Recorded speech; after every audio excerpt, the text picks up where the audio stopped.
কাউকে এতটা অবহেলা করো না যাতে করে তোমার অবহেলার কারণে এই মানুষটা একা থাকা শিখে যায়। আজকে তোমাকে এই মানুষটা ফোন দিচ্ছে, তুমি ফ্রি থেকেও তুমি বলছো যে ব্যস্ত আছো।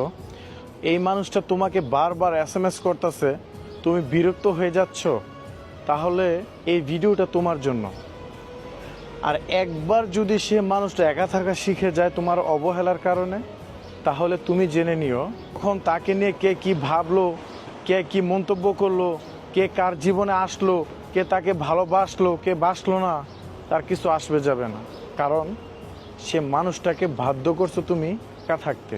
আমি বলবো বারবার ফোন দেয়, বারবার SMS করে, সবসময় শাসন করে, এই মানুষগুলোকে একা থাকা শিখাইও না। তাহলে হয়তো কোনো একদিন খুব আফসোস করে বলবা যে জীবনে খুব গুরুত্বপূর্ণ একটা মানুষকে হারাই ফেললাম।